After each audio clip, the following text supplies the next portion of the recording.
Hello friends, welcome to your channel कैटली Soni and this is Soni Singh. Friends, जैसे कि आप जानते हो 4 बजे वाले की क्लास में जो है हम लोग इंपॉर्टेंट क्वेश्चन कर रहे हैं। कल तक हम लोगों ने चाइल्डहुड एंड ग्रोइंग अप का किया, जिसमें से मैं क्वेश्चन एंड आंसर दोनों बताते चल रही थी।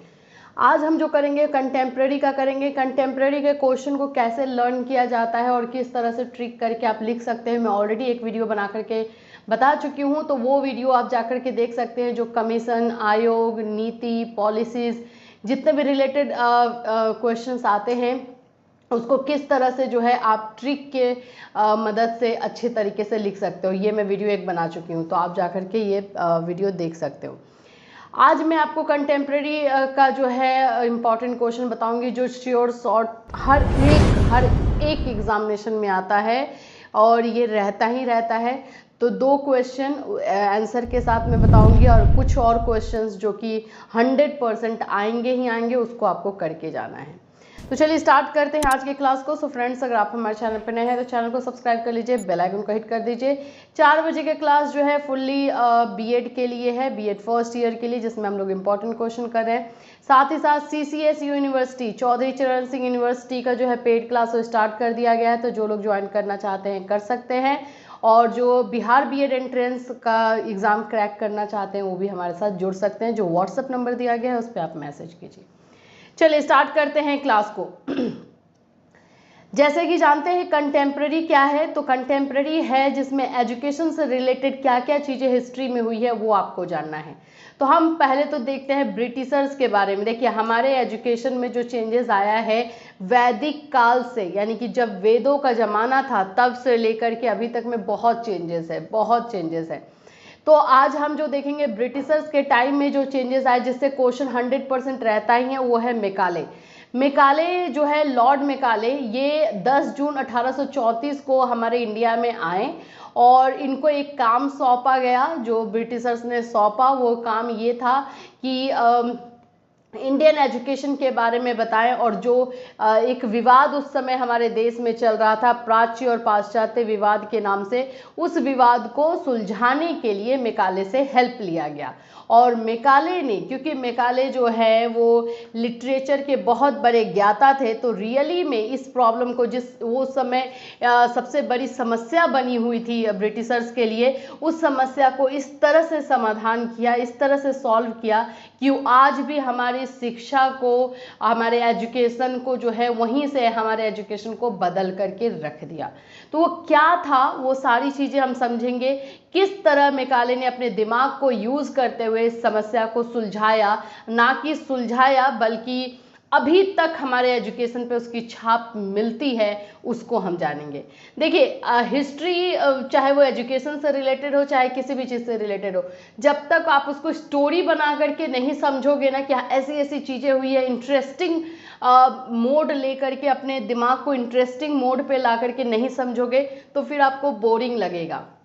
अभी आप जो है ये मेकाले कैरेक्टर जो हम लोग पढ़ने वाले हैं, इसके बारे में समझिए। जैसे समझिए कि आप एक मूवी देख रहे हो और उसमें कोई विलन आ रहा है, जैसे कि मोगेम्बो हुआ, तो आजकल के बहुत सारे जो भी विलन हैं उसका समझिए कि उसके बारे में आप समझने वाले। तो ये मेकाले जो है वो विलन बना इंडिया के लिए या फिर जो है ये हीरो बना, इस तरह का कुछ क्रिएट कीजिए अपने दिमाग में और उसके बाद से कंटेम्प्रेरी को पढ़िए। कंटेम्प्रेरी को रटने से नहीं होगा, समझने से और इंटरेस्टिंग बनाने से आप पढ़ पाओगे।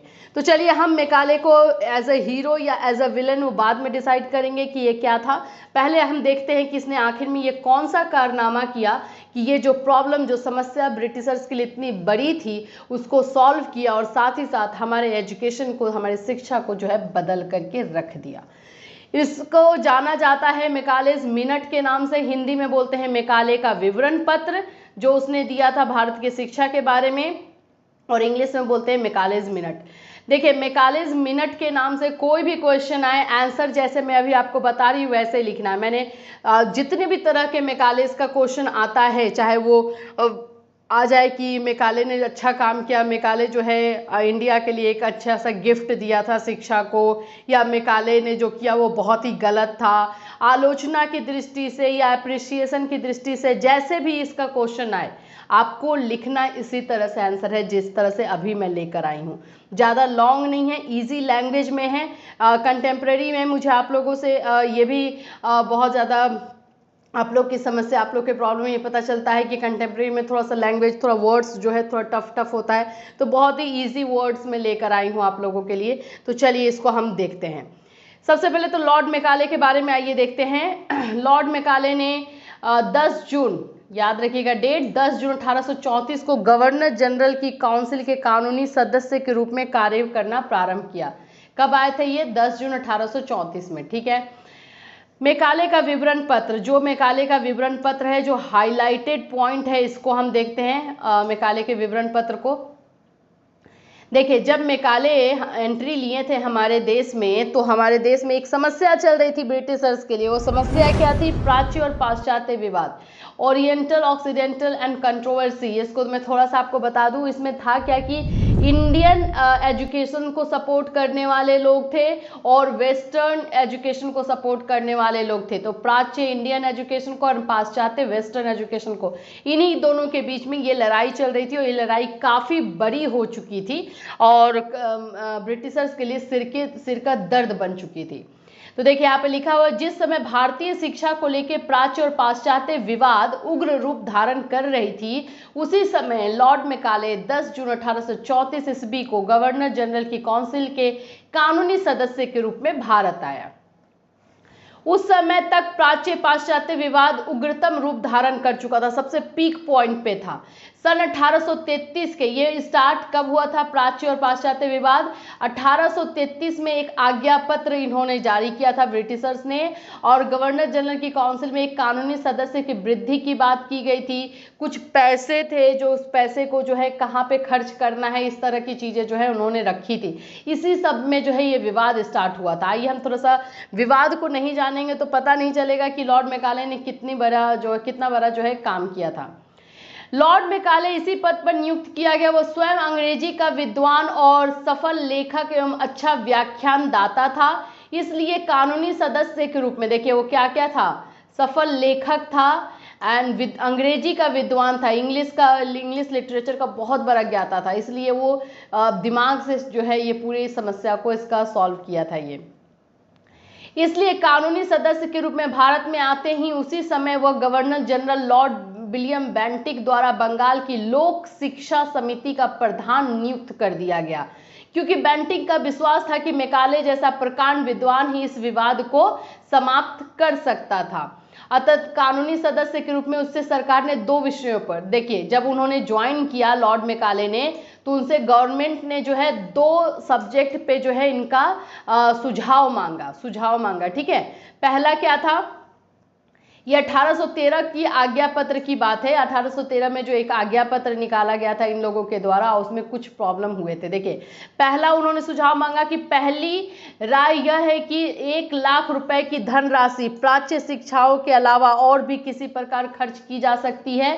1 लाख रुपए की धनराशि की बात चल रही थी कि जो प्राच्य शिक्षा यानी कि इंडियन एजुकेशन पे खर्च करनी थी, ठीक है, इंडियन एजुकेशन पे खर्च करने की बात थी, और इसी में प्रॉब्लम चल रहा था। वेस्टर्न वाले लोग बोल रहे थे कि वेस्टर्न पे होना चाहिए, इंडियन बोल रहे थे इंडियन पे होना चाहिए। तो ये 1 लाख रुपए धनराशि का प्रॉब्लम पहला था। दूसरी राय यह मांगी कि सन 1813 ईस्वी के आज्ञा पत्र की शिक्षा विषयक धारा की वास्तविक व्याख्या क्या है। 1813 आज्ञा पत्र में हुआ क्या था कि इन लोगों ने जो आज्ञा पत्र दिया था उसमें इन्होंने साहित्य की बात की थी। इन्होंने बोला था कि 1 लाख रुपए जो खर्च होगा वो इंडिया का नाम नहीं लिया था, उन्होंने बोला था साहित्य पे खर्च किया जाएगा, शिक्षा पे खर्च किया जाएगा, ठीक है। और विद्वानों को लेकर के भी बहुत सारी बातें की गई थी, लेकिन उस 1813 के आज्ञा पत्र में ये क्लियर नहीं किया गया था कि इंडियन साहित्य की बात हो रही है, भारतीय साहित्य की, या वेस्टर्न साहित्य की। दूसरा जो प्रॉब्लम इन लोगों का हुआ कि वो 1 लाख रुपए किस पे खर्च किया जाएगा, तो ये सारी चीज़ें जो है इसमें प्रॉब्लम हुई थी और इसीलिए बेंटिक ने उनसे यानी गवर्नमेंट ने उनसे कहा कि 1813 का जो आज्ञा पत्र बना है उसमें जो समस्याएं हैं उसको अच्छी तरीके से पढ़ के उसकी व्याख्या आप करें और उस सबको समझाएं। तो ये 2 विषय जो है इनको 2 प्रॉब्लम 2 समस्याएं इनको दी गई, किसको? हमारे मेकाले को। अब आइए, अब इन्होंने जो है पढ़ा अच्छी तरीके से और इन्होंने जो है कुछ सुझाव दिए। अब इसमें एक और समस्या थी लैंग्वेज को लेकर के, क्योंकि इंडिया में अंग्रेजी तो उस समय था ही नहीं, अंग्रेजी तो अंग्रेज लेकर आए थे, तो उस समय संस्कृत, हिंदी, फारसी ये सारे लैंग्वेजेस थे जिसमें कि एजुकेशन शिक्षा दी जाती थी, तो अंग्रेजी की तो बात ही नहीं उठती थी। लेकिन क्योंकि अंग्रेज जो भी अपना काम कर रहे थे अंग्रेजी में कर रहे थे, तो उनको अंग्रेजी के ज्ञाता भी तो चाहिए थोड़े से, ताकि वो अपना काम, अब अपना छोटा मोटा काम करवाने के लिए वो ब्रिटेन से, लंदन से जो है लोग लेकर के आ रहे हैं, तो उनका खर्चा ज़्यादा हो रहा था, तो वो चाहते थे कि यहीं के लोगों को थोड़ा बहुत पढ़ा करके और इनसे हम काम ले, जिससे कि हमारा वो खर्च बचे। तो इसलिए ये इंग्लिश को ये लोग जो है, अंग्रेजी को जो है ये लोग एजुकेशन में, शिक्षा में घुसाना चाहते थे, ताकि एजुकेशन जो है अंग्रेजी के माध्यम से ही हो, ये भी समस्या थी। अब आइए देखते हैं कि इन्होंने अपने विवरण पत्र में कौन कौन सी बातें बताई हैं और 1813 आज्ञा पत्र को किस तरह से इन्होंने जो है एक्सप्लेन किया है।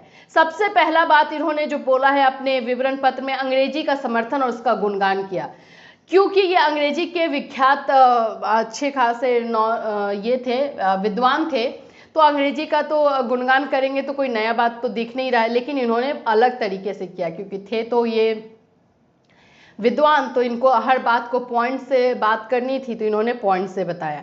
मेकाले ने अपने विवरण पत्र में प्राच्य साहित्य और शिक्षा का खंडन किया। उसने डायरेक्टली ये बोला कि प्राच्य शिक्षा यानी कि इंडियन एजुकेशन जो है बेकार है, या फिर आप बोल सकते हैं प्रोग्रेसिव नहीं है, उतना ज़्यादा विकसित नहीं है, तथा अंग्रेजी के माध्यम से पाश्चात्य साहित्य और विद्वानों का निम्न प्रकार से समर्थन किया। और उसने ये बोला कि जो शिक्षा दी जानी चाहिए वो अंग्रेजी के माध्यम से दी जानी चाहिए, और पाश्चात्य साहित्य यानी कि वेस्टर्न साहित्य के बारे में भी जो है उसने बताया। देखिए अब साहित्य शब्द 1813 के आज्ञा पत्र में जो साहित्य शब्द लिखा हुआ था उसका उसने किस तरह से वर्णन किया। मीनिंग लिटरेचर का, लॉर्ड मेकाले ने सबसे पहले सन 1813 में आज्ञा पत्र में दिए गए साहित्य शब्द की व्याख्या की, और उसका कहना है कि साहित्य शब्द से अभिप्राय संस्कृत, अरबी, फारसी के साहित्य से न होकर अंग्रेजी साहित्य यानी इंग्लिश लिटरेचर से भी है। उसने तो ये बिल्कुल संस्कृत, अरबी, फारसी को हटा करके अंग्रेजी को ही वहां पे मेन कर दिया।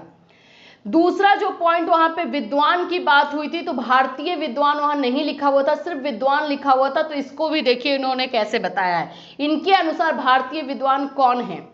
लॉर्ड मेकाले ने 1813 के आज्ञा पत्र में उल्लेखित भारतीय विद्वान शब्द को स्पष्ट करते हुए कहा है कि भारतीय विद्वान से तात्पर्य ऐसे विद्वान से है जो लॉक के दर्शन यानी फिलॉसफी, मिल्टन की कविता से परिचित हो। इनका कहना है कि इंडियन जो लर्न मैन है या फिर इंटेलेक्चुअल पर्सन, विद्वान जो है वही कहलाएगा जो इंग्लिश लिटरेचर के जो भी पोएट हैं या फिर जो राइटर है, जो ऑथर है, उनके बारे में जाने, जैसे मिल्टन की कविताओं को जाने, लॉक के फिलॉसफर को, लॉक जो फिलॉसफर थे उनकी फिलॉसफी को जाने, तब वो जो है इंडियन जो भारतीय विद्वान कहलाएगा। अदरवाइज ये आप वेद जानते हो, ये आप संस्कृत के बारे में आपको नॉलेज है, आपको फारसी के बारे में नॉलेज है, तो आप विद्वान की कैटेगरी में नहीं आते हो। उसकी दृष्टि में भारतीयों का अंग्रेजी साहित्य तथा दर्शन में गहन अध्ययन होना चाहिए। साथ ही उसने यह भी लिखा कि भारतीय विद्वान, मुसलमान, मौलवी एवं संस्कृत के पंडित के अतिरिक्त अंग्रेजी भाषा और साहित्य के पंडित को भी भारतीय विद्वान की गणना में शामिल किया जा सकता है। तीसरा था शिक्षा का माध्यम, जो मीडियम ऑफ एजुकेशन पे लड़ाई हो रही थी कि किस पे होना चाहिए। लॉर्ड मेकाले ने अपने विवरण पत्र में शिक्षा के माध्यम के संबंध में भी विस्तार के साथ विचार किया है। उसने शिक्षा के माध्यम के रूप में अंग्रेजी को ही स्वीकार किया है। देशी भाषाओं की आलोचना करते हुए उसने कहा कि भारतीयों में प्रचलित देशी भाषा में साहित्य और वैज्ञानिक ज्ञान कोश का सर्वथा ही अभाव है। मतलब कि जो देसी भाषा यानी संस्कृत, हिंदी, फारसी, ये सारी जो है ये उतनी डेवलप नहीं है कि इंसान को विकसित कर पाए। वह इतनी अविकसित तथा गंवारू है कि जब तक उनको बाह्य भंडार से विकसित नहीं किया जाएगा उनमें किसी भी महत्वपूर्ण ग्रंथ का अनुवाद नहीं हो सकता। अतएव सर्वमान्य तथ्य तो यही जान पड़ता है कि उच्च स्तर की शिक्षा द्वारा उस वर्ग का बौद्धिक सुधार शिक्षा द्वारा किया जाए जिसके पास इनके लिए साधन है। तो इसने डायरेक्टली ये बोला कि जो एजुकेशन, जो शिक्षा का माध्यम होना चाहिए वो अंग्रेजी है, क्योंकि जो देसी भाषा है वो उतनी विकसित नहीं है या फिर उतनी कारगर नहीं है कि आपको विकसित कर पाए। इस प्रकार मैकाले ने देसी भाषाओं के माध्यम का प्रश्न ही वाद विवाद से पृथक कर दिया, तुरंत ही वो जो है हटा दिया यही पॉइंट दे करके, और संस्कृत तथा अरबी आदि भाषाओं से अनभिज्ञ होते हुए भी दंभपूर्वक कहा कि एक अच्छे यूरोपीय पुस्तकालय, ये बहुत पूछा जाता है, ये क्वेश्चन में भी आ जाता है।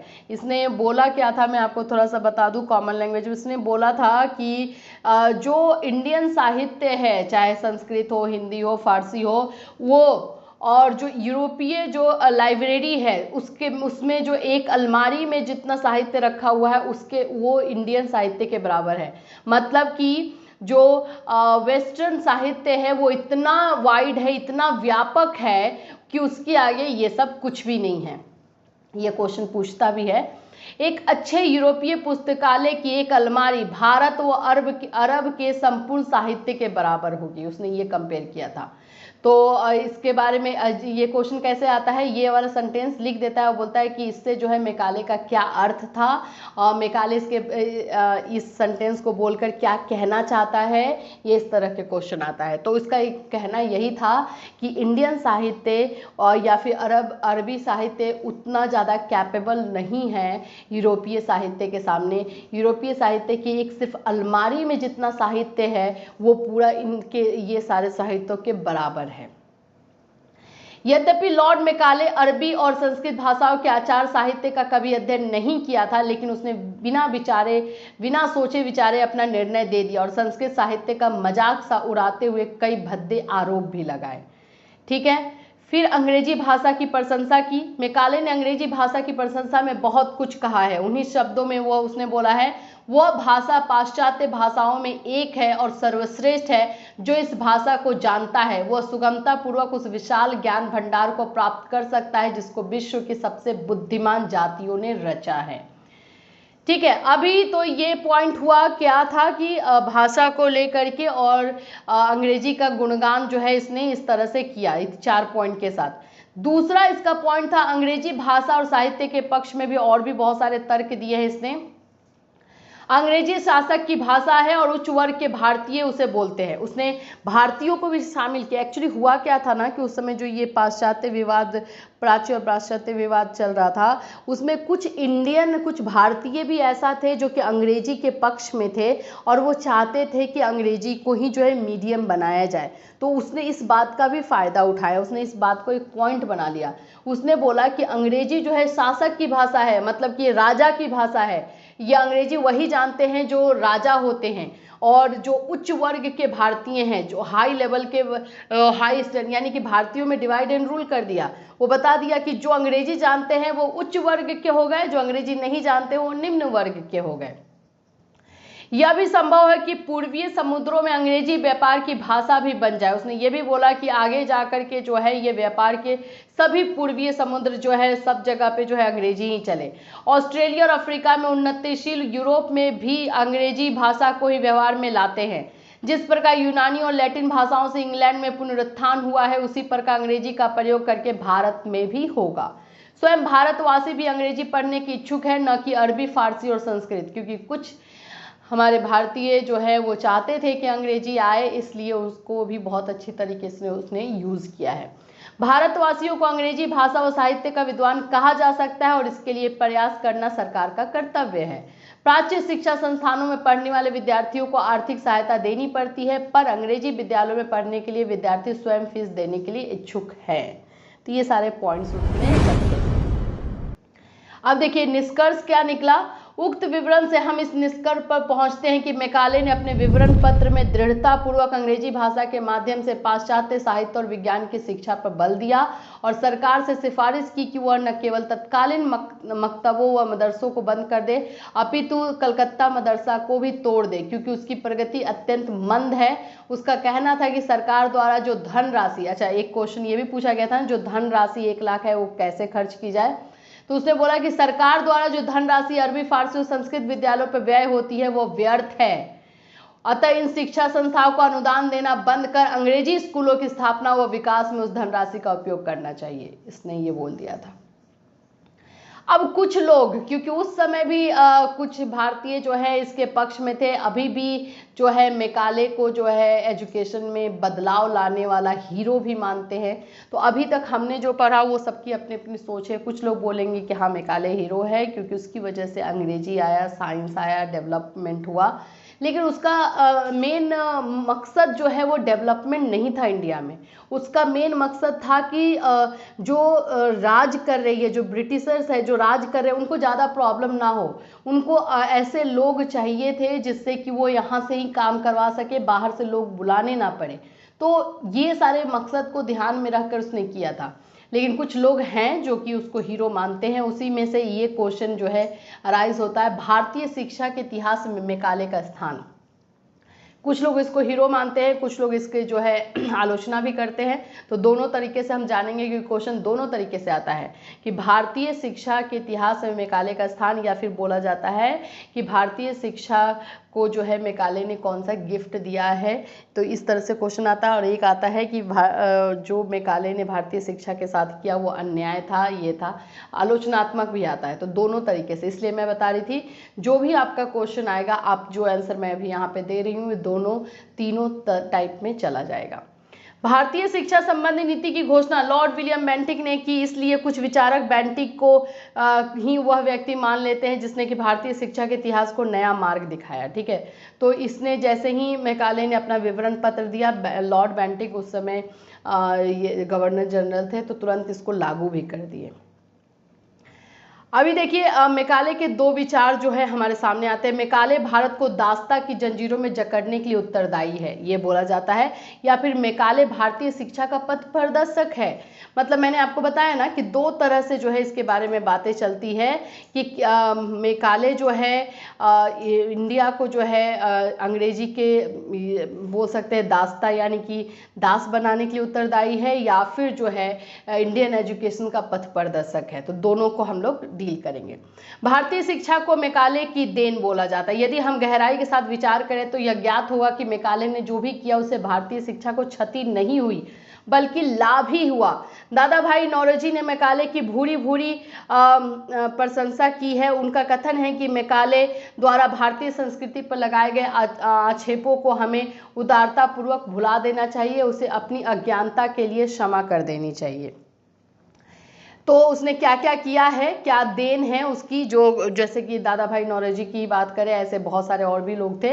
तो पहला देन जो ये लोग मानते हैं कि शिक्षा की आधुनिक रूपरेखा का शिलान्यास जो है मैकाले के इस विवरण पत्र के बाद हुआ, क्योंकि यहीं से जो है संस्कृत, फारसी, हिंदी, ये सारे लैंग्वेजेस को साइड करके अंग्रेजी के लैंग्वेज के माध्यम से साइंस, टेक्नोलॉजी, औरतों को शिक्षा देना, ये सारी चीज़ों का जो है बोल सकते हैं कि जागरण भी हुआ था, नया जो दौर भी आया था। कुछ लोगों ने मैकाले के बारे में लिखा है कि मैकाले को उन्नति के मार्ग का पथ प्रदर्शक कहना नितांत अतिशयोक्तिपूर्ण है। यद्यपि बहुत से भारतीयों ने भी अंग्रेजी पढ़ाई जाने की बात का समर्थन किया है तथा प्राच्य पाश्चात्य के विवाद को दूर करने का श्रेय उसी को है। तो इस तरह से पहले बोला है कि शिक्षा को आधुनिक रूपरेखा का शिलान्यास मैकाले के द्वारा हुआ। उसने भारत के लिए पाश्चात्य ज्ञान विज्ञान का द्वार खोला था। मैकाले ने शिक्षा के माध्यम के रूप में अंग्रेजी का प्रस्ताव किया था और वह बात स्वीकार भी कर ली गई थी। इससे विदेशी ज्ञान विज्ञान का द्वार भारतीयों के लिए सदा के लिए खोल दिया गया। इससे वैज्ञानिक और औद्योगिक ज्ञान का द्वार खुल गया। तीसरा पॉइंट बोला गया भारत में राजनीतिक जागृति उत्पन्न करना। मैकाले के आलोचकों का विचार है कि उसने अंग्रेजी पर विशेष बल राजनीतिक स्वार्थ पूर्ति के लिए दिया था। लेकिन जहां अंग्रेजी शिक्षा ने अंग्रेजी साम्राज्य रूपी वृक्ष को दृढ़ता प्रदान की और उसको मजबूत बनाया, वहीं राष्ट्रीय आंदोलन को भी जन्म दिया।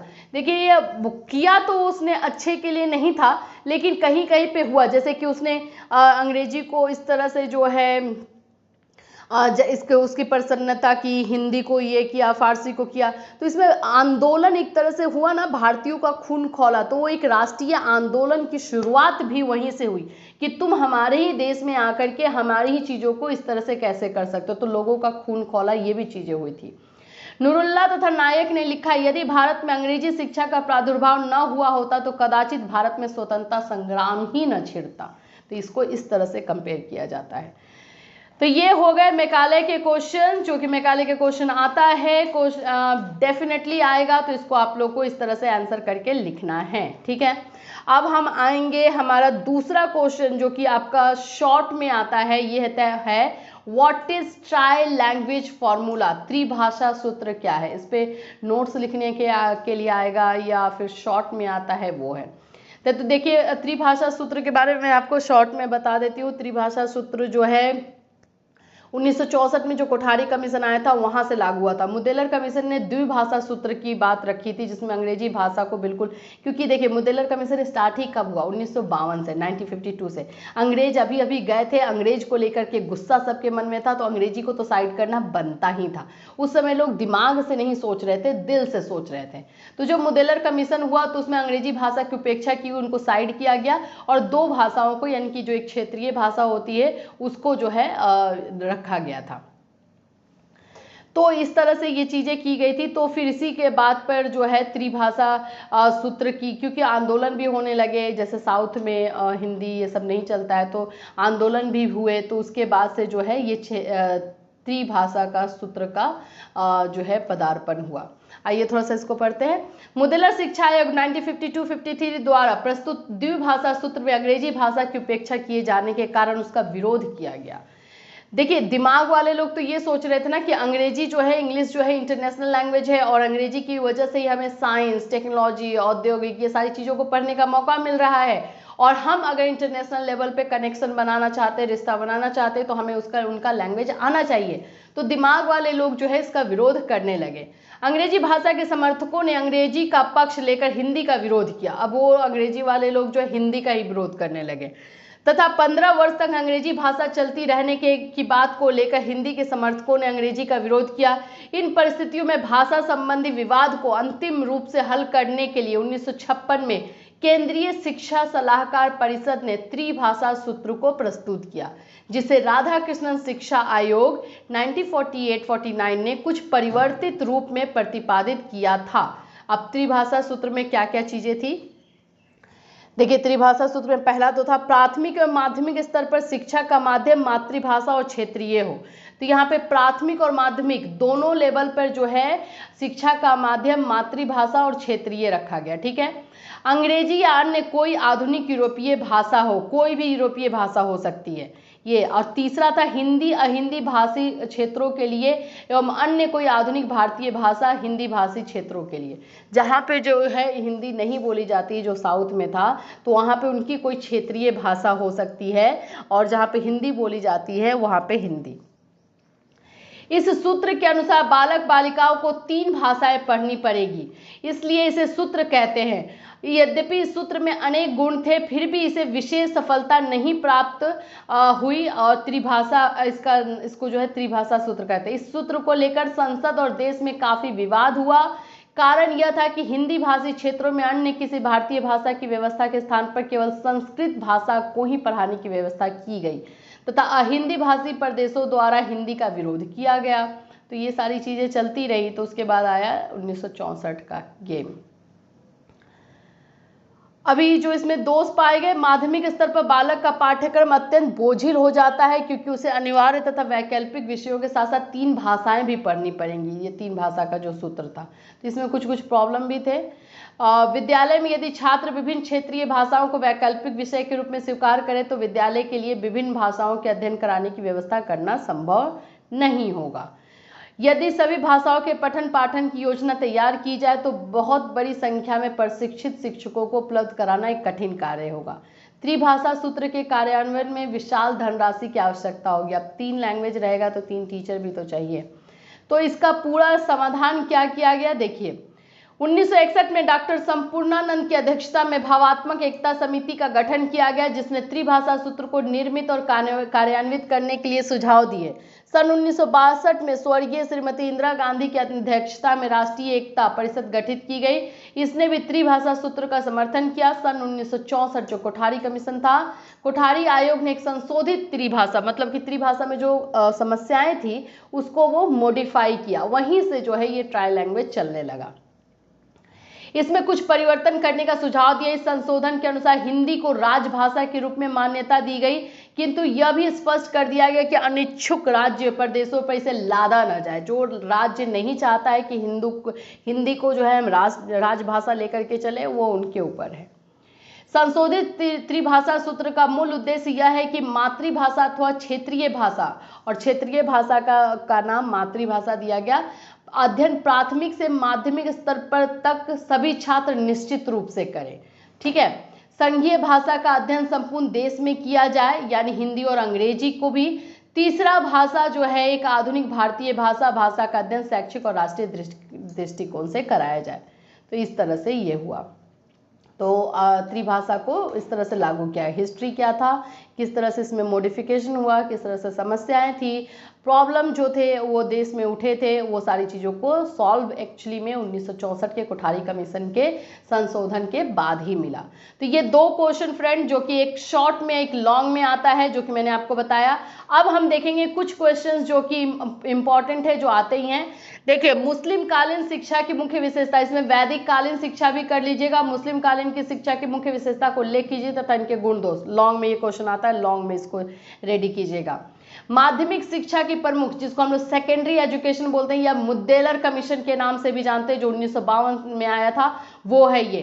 तो इसको भी अच्छे से कीजिएगा, और मुद्देलर कमीशन को लॉन्ग में ही कीजिएगा, क्योंकि ज्यादातर ये लॉन्ग में ही आता है और 100% आता ही क्वेश्चन है। फिर नेक्स्ट है प्राथमिक शिक्षा की सार्वभौमिकता से आप क्या समझते हैं। जो प्राइमरी एजुकेशन है उसको जो यूनिवर्सलाइजेशन किया गया, उससे आपको क्या समझ में आता है, उसको जो है हर जगह पे पहुंचाने के लिए जो किया गया ना, उसके लिए इस दिशा में कितनी सफलता मिल चुकी है और कितनी सफलता मिली है, आने वाले 5 वर्षों में इस उद्देश्य को प्राप्त करने के लिए क्या कदम उठाए जाने चाहिए। ठीक है, विश्वविद्यालय स्वायत्तता का उल्लेख कीजिए, आधुनिक भारत में विश्वविद्यालय की क्या भूमिका होनी चाहिए। फिर उसके बाद है बौद्धकालीन, नहीं ये है, ये वाला क्वेश्चन जरूर देखिएगा, 1986 के एजुकेशन पॉलिसी, और उसके बाद से जो है रिवाइज पॉलिसी ऑफ एजुकेशन 1992, राष्ट्रीय शिक्षा नीति जो 1986 में आया था, हिंदी में यहाँ पे नहीं दिया हुआ है, मैं आपको बता देती हूँ। 1986 की राष्ट्रीय शिक्षा नीति और 1992 में जो राष्ट्रीय शिक्षा नीति को रिवाइज किया गया, ये सब इंपॉर्टेंट क्वेश्चन है। इसमें से रहेगा ही रहेगा, 2 से 3 क्वेश्चन रहेंगे, और रहेंगे तो लॉन्ग में ही रहेंगे, तो प्लीज करके जाइएगा। बौद्धकालीन शिक्षा की वर्तमान शिक्षा प्रणाली में उपादेयता क्या है, मतलब कि बौद्धकालीन शिक्षा में जो पद्धति चलती थी उसमें अभी हम किस तरह से उसको यूज कर सकते हैं। भारतीय शिक्षा आयोग 1882 के प्राथमिक शिक्षा के बारे में सुझाव और टिप्पणी। तो ये इंपॉर्टेंट क्वेश्चन जो कि आपको करके जाना है, जिससे क्वेश्चन रहेगा ही रहेगा, 100% आपको इसको करके जाइएगा।